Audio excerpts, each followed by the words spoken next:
What's up? Revolve Church, Live a Life-Giving Life, small group, about to start right now. What's up, buddy? Hey. Are you going to bed? Okay. All right, we're just getting started. A couple minutes late. We've been out at dinner with some friends tonight and out looking for the snow. Hopefully this is going to happen soon. Hopefully everybody's getting really excited about that. I sure am. Beth will be joining us in just a moment. She's finishing putting the kids to bed. But we've had some pretty good time doing this Living a Life-Giving Life small group virtually. I hope you've enjoyed it. We've enjoyed it. And maybe you're watching this after the fact. This has been something that we always wanted to do. We thought about doing, and even on the days that, that the snow comes and people can't meet together, we can actually come together online. So, and the cool thing is that we capture this, so we're able to share it via email, Facebook, Twitter, those things, and you can actually go to YouTube and watch it. So as we prepare to get started a little bit tonight or this morning, afternoon, whatever time you're watching it, I would just ask, for me, let me share something, then I'll ask something, then we'll kind of dive into the subject tonight of, it was going to be question and answers, and to my knowledge, I don't have any questions to answer. We didn't receive any questions, which is a good thing. But I'll talk about life-giving life. So let me share a story about me, just a little bit about me. I remember the first time I heard the words life-giving. And I heard them in terms of church, life-giving church. And I was living in Alabama at the time, and I remember a friend of mine saying, I want to take you to this church. It's a life-giving church. And at the time, I didn't think much about it, the two words, life-giving. And it didn't really mean a whole lot to me. I was going to a new church. That's what it meant. So I get there and to this church, and there was something different about the church. And I found out later that it was a life-giving church. It was a church that had life, but it didn't just have life, it gave life. And that was pretty cool for me. I don't know about you, but I would pose the question, have you ever asked yourself or heard a statement or a word? There comes Beth. She's about to jump in here and join us. I need to go get some sleep. She's got to go get some sleeping something. I didn't really understand everything she said, kind of mumbled. You guys got friends that do that sometimes, kind of mumble things, but she's got to get some medicine for the boys. But here's my question: Have you ever heard words and you didn't even know what they meant, or you didn't even know what kind of meaning they had for your life? Life giving. That was two words for me that didn't have a whole lot of meaning, but it did have some meaning. And not only does it have meaning now, it has a much more significant meaning, I guess is the word I'm looking for. Life-giving is something that we can probably sometimes say, yeah, you get a little close to me. Thanks to this virtual small group, Beth has to get a little close to me. She's really excited about that, can't you tell? Hey, babe. Hey. Just talking about the words life-giving and how the first time I heard them, they didn't really mean much to me. I didn't know they would eventually become something to me. What does life-giving mean to you, just from the cup? That was one of the questions we had, was what is life-giving? Well, life-giving is... we didn't really have any questions. Well, go ahead. Life-giving is like putting a positive spin on really anything. You can make anything life-giving, but I think just putting that positive spin on it. Well, it's not a real good definition, I don't think. Okay. Well, seeing the life in things instead of the death in things. Mm-hmm. Seeing light instead of darkness. And sharing that light that you see. Yeah. Right? Yeah. like for me, life giving. When I went to Church of the Highlands and I experienced life giving, it was the idea that this church had something that I wanted, and they gave it. They gave it freely to us, right? Which reminds me of a story. We're just going to kind of go from the cuff a little bit tonight, of a story that one time I heard. It was told by Billy Hornsby. It's a pretty cool story. It's about being life-giving and being an attractional church. And this can actually apply to you in all of your relationships. And here's the story. He talks about one of his favorite cars, and I don't remember the vehicle that he talks about, but it's like, let's just use, it's a Bentley. It's a Bentley. It's a $200,000 car, and all of his life he's always dreamed about the car, and that even sometimes he would go into dealerships and look at the car, and even talk to salesmen about the car. And like Bentley cars, which are extremely high-end cars, the salesmen there know every little detail about the car.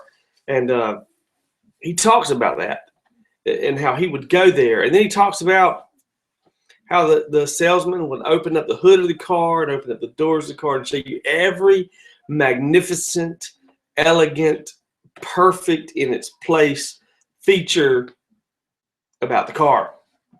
And he calls this sort of, I don't remember the term that he used, but it's a very profound analogy. We use it in our church today, but I think you can use it in your marriage. You can use it in your relationships with other people, in your jobs. But this is the public exposed view of the car, of the dealership, so to speak. The car is just one part, but the dealership is the relationship. There's a car and there's a dealership. And this is the exposed relationships of the car and the dealership. But the unexposed, or the hidden, or the kind of private, I guess the word I'm looking for, is in the back room. The service department. The service department. And that's where the oil spills are. That's where the roof leaks are. That's where the roof leaks in the building are. Yeah. Oh, in our building. Right. And when he shared the analogy, he was using the analogy for church.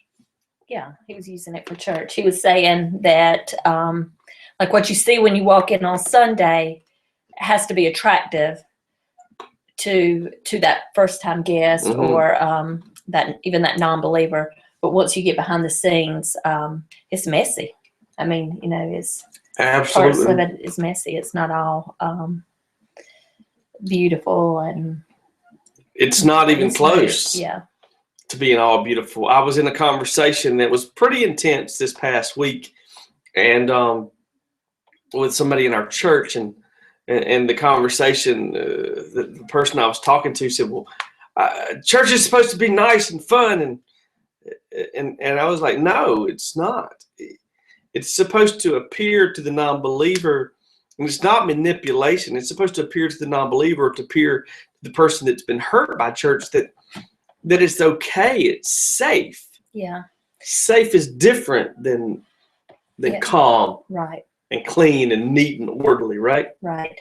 And like even today, I was in a text message conversation with a friend of mine, and she and I were talking about like people letting you down and being let down by people, and we have another mutual friend that's another lady in our church, and she's going through some things, and this other girl that is a good friend of mine that I was in a conversation with, she said, "Well, I'm just going to tell her how people have let me down over the past week or so, as I've been going through this." And I said, "Right now, you're the stronger believer. Right now in this relationship, you're the stronger believer. So you've got to be life-giving to her. She doesn't need to hear about how everybody's let you down. She needs to hear about how God never lets you down, and just be the stronger believer." But she had to be life-giving, even though she wasn't feeling much life herself. Right. You have to keep it life-giving. Sorry, I'm about to spit candy everywhere. And I think that it's not. We're not suggesting that you should hide things. We're just suggesting that when the relationships begin, whether it's with your spouse or your partner that you're dating, or your coworkers or your Christian friends, your small groups. Hopefully everybody watching this is in a small group. If you're not, you need to find a church that has small groups that you can participate in, and or your service team where you serve in your church and community projects that you do together. But those outward expressions need to be the cleanest, the neatest, the most orderly. There's places for maintenance. There's places for service, right? And this is what I think the gist of what I want to say tonight is: living a life-giving life doesn't mean living a life free of sin, because none of us can do that. None of us can have relationships that are free of sin. None of us can have relationships that are free of flaws and problems and controversies and conflicts. And none of us can have those things, whether it's relationship with our children, our friends, our neighbors, our church members. We're saying to live a life-giving life is in the face of controversy, in the face of conflict, be aware of your surroundings and take the high road and have it not a service room attraction, but a showroom attraction. Yeah, you know, one of the things that irritates me probably close to the most. Well, let's write this down. Pause it and get a pen. About Christians is, I mean, and it's not just in our church, it's churches, lots of different churches that I have people on my Facebook. When they get mad at the church, they bash the church all over Facebook. And like for me, I have so many friends on Facebook that are just non-believers or believers of a different faith, and they are making Christians look like a bunch of fools in general. And you know, that may not be their intention, but it's like, do not publicly bash the church, because when you publicly bash the church, what you're doing is you're bashing Christians, and it's making non-believers say, well, I made the right choice. Why do I want to be a part of that group of people? Or why do I want to be like those people? And it's just it's people that let you down. It's not God that's letting you down. So it's like you're cheating God when you do that. And you, I mean, I know for me, like criticism from Facebook about our church, I'm like, whatever.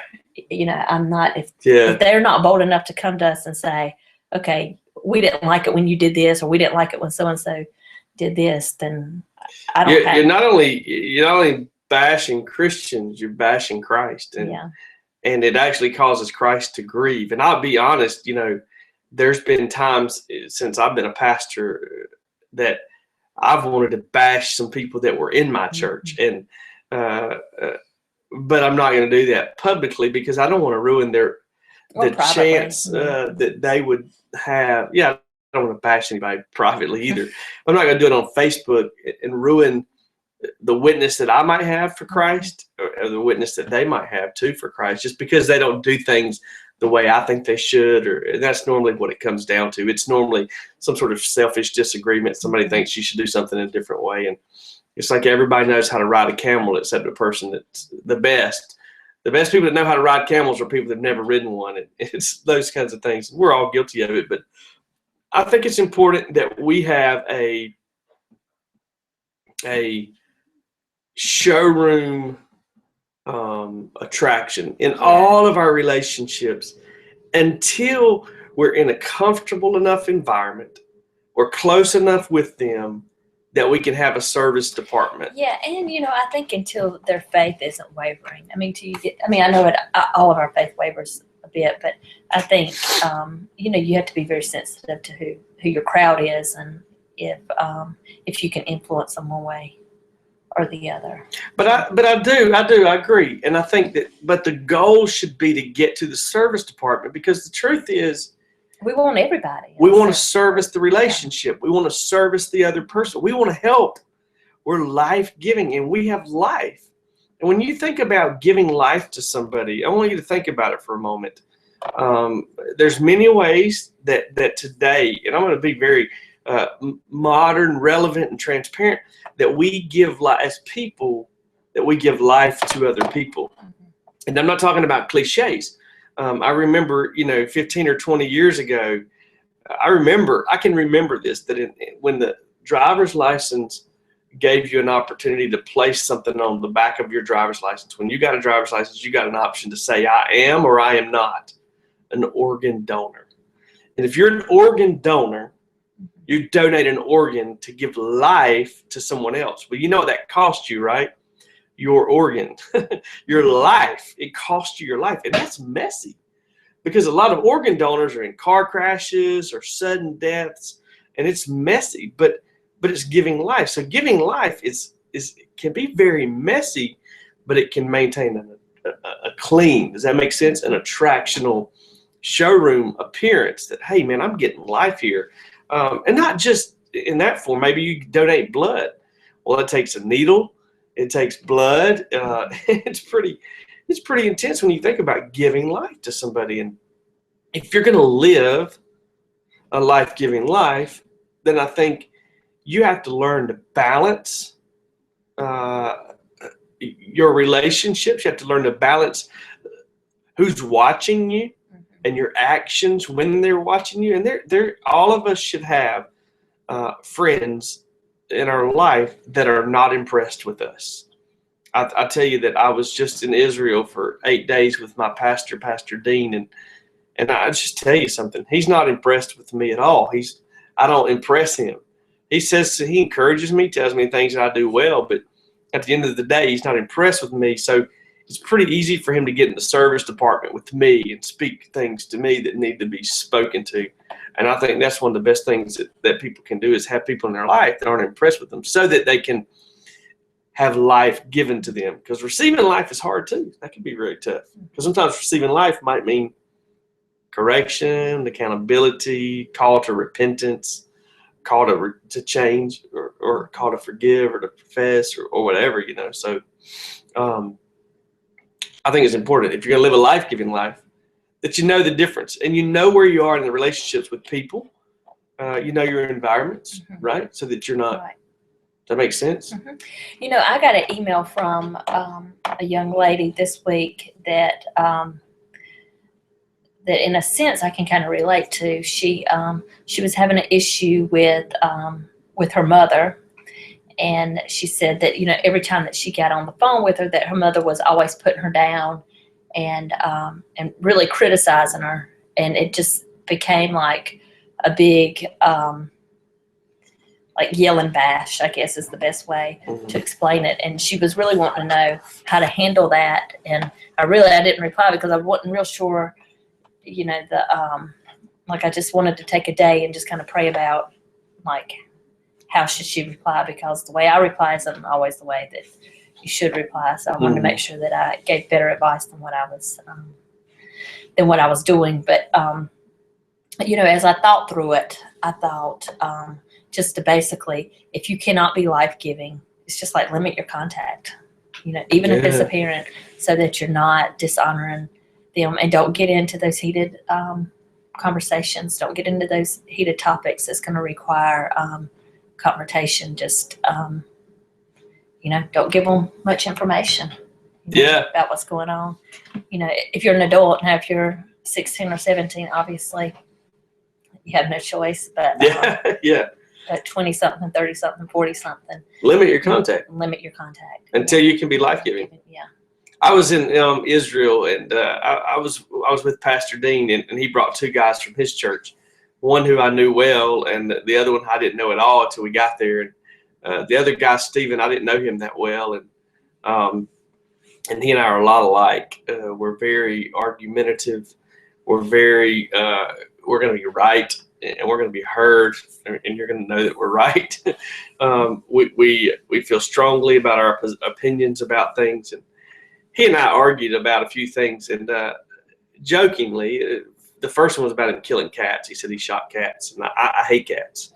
I don't like cats at all, but I gave him a really hard time for shooting one of God's creations, and I just really created a heated debate. And then later we got into another heated debate, and about the 3rd or 4th one, I could tell he got pretty upset with me, and I realized that I had become less than life-giving, and I had become more about winning and more about being right, and more about my opinion being heard than I had been about giving him anything.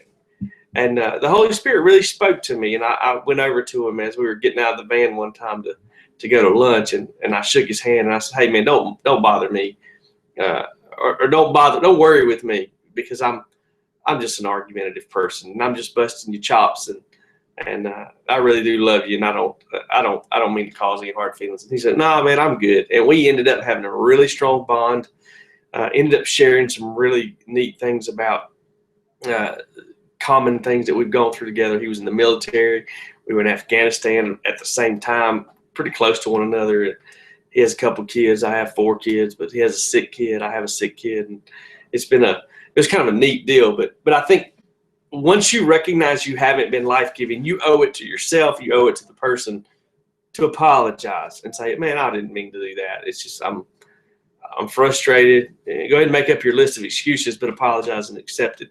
And then do what Beth just talked about. Limit your contact until you can be life-giving, because that's our ultimate goal, right? It's to be life-giving. We talk about the messiness. Beth's apparently going to check on a kid. We talk about the messiness of the service room, the service where they service the vehicles. And I'm tired, but here's why it's messy. And this is kind of in closing. It's messy in the service department because sin is messy. So when you're dealing with people are sinners. You're a sinner, I'm a sinner, the people we deal with are sinners. And sin is messy. And when you deal with sinners, which is when you deal with anybody, you're dealing with a sinner, it's a messy environment. It's always messy. And if you address sin, it splatters. I feel uneven, baby. No, but you get too much of that light in there and it kind of... But when you address sin, it's a mess, right? Isn't it? Anybody's sin. When somebody addresses your sin, it's messy. You don't want to talk about it. You want to talk about 18,000 other things except your own sin. And it's that's the service department. Made you yawn. Yeah, she made me yawn. So what we're saying tonight is we defined life-giving. Mm-hmm. What it means to be life-giving, which means to be, what'd you say in the beginning? You remember? I said to be a light and to be positive, really. Positive. I mean, you said that was a bad definition. No, I just thought there's a better definition. I don't think it was a bad one. I just think that to be glass is half full. Yes, and I'm definitely a glass is half empty. I guess it can be half empty, and she's like it's a fourth. It doesn't. It's only got. My glass is half empty. There's a drop in it. Yeah, which is good because Jeff is the glass is always full. It is full. So I can, even if it's empty. So. It is full though. It's always full because we're breathing. We have life, and that's the good news is that we have life, right? Yeah. The glass is half full. Say it, Beth. Let's say it together. I can't say it. The glass is half full, and I think to be life-giving is not always to think that the environment. You need to be a realist. I am very optimistic, but I'm a realist at the end of the day. I'm very much so a realist. No, she's very pessimistic, but she's a realist when she needs to be. I'm a realist. I'm a realist. No, you're not. I'm an optimistic realist. You're a pessimistic realist. Jeff thinks that we can do anything, go anywhere. There's no limitations. That's because the Bible says so. I can do all things through Christ, which strengthen me. Well, he was still in Israel calling, saying, we're going to go to Israel. And we are. October. We have to save money. We're not going to go now in September. I know. We're going to go in February. Because we have to save money. Jeff has to go to school so that we can save money. Or get another job. Or get another job. That's right.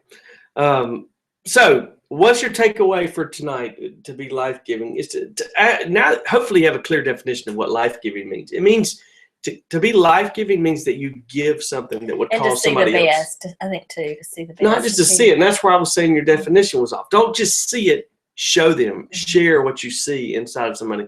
We did spiritual gifts assessment this week and with a lot of people, and we were able to show them the potential that they have. That's life-giving. Life-taking is sharing your potential and overshadowing theirs. And sometimes that's easy to do in leadership.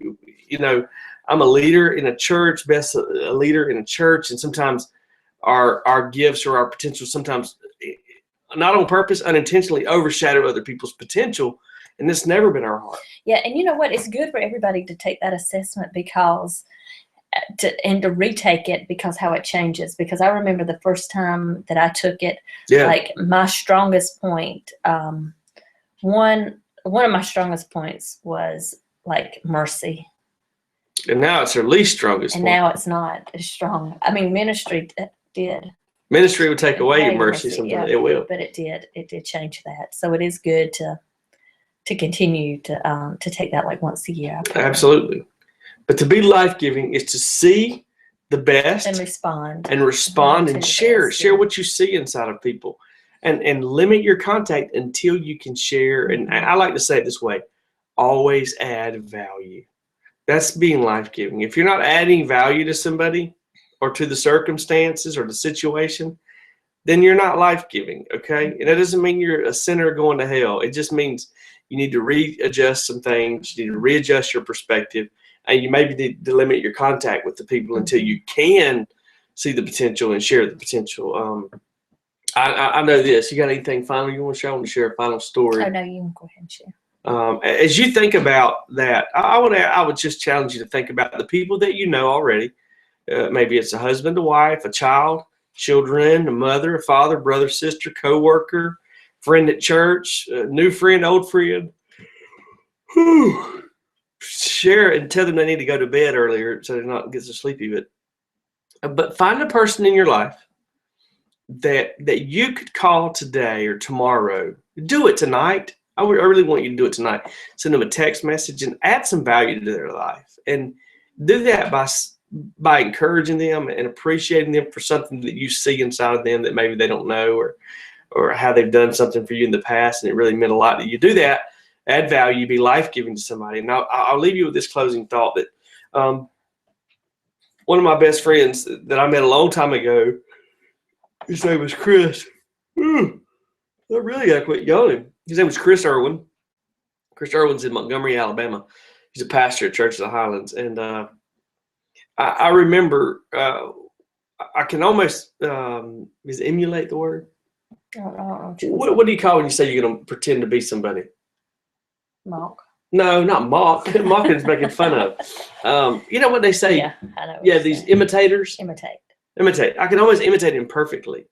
I remember shortly after I first met Chris, and I beat him in Guitar Hero, and that's the first time we met or hung out, was at his house playing Guitar Hero. Do you remember that? Yeah, I remember playing that, but I don't remember which one. I beat him. Well, he told me just a few days later. I was at his office talking with him about the future of my life, and I said, I just really feel strongly that I'm called to ministry. And I can imitate what he said. And he still says it today. I've seen him say it to many people. And he said, you can do it. There's greatness inside of you. And it was like the most life-giving thing that anybody had ever said to me, because I was a nervous wreck, considering leaving the military, considering changing careers, giving up a secure salary, a secure retirement, stability for the unknown. And the idea that he looked at me and he like shook his fist and he was like, there's greatness inside of you, made me feel like I should quit today and go charge hell with a water pistol, because he was life-giving. And you just never know. When you're life-giving to somebody, you never know what you're going to prevent them from doing to themselves that may hurt themselves or may lead them down the wrong road, or you never know what you're going to help them take that next faith in and the next step in their journey in life. And how many people are going to be influenced or impacted because you were life-giving to somebody? Right? Anything close? You want to close anything? I don't have anything. She doesn't have anything. So next week is we're going to meet on Wednesday night at 9 o'clock. Okay. And our topic, do you know what our topic is going to be I next don't week? know what our topic's going to be. I hadn't came up with one. Okay. You come up with one. I'll tell you what our topic will be for next week. So next week on the first Wednesday night. It'll be the 4th. In March. It'll be the March first 4th. Wednesday night in March. We are going to talk about getting some sleep, number one. We're going to talk about how to live a life-giving life financially. So we're going to talk about money next week and how to live a life-giving life financially. We're going to give you some takeaway principles that'll help you.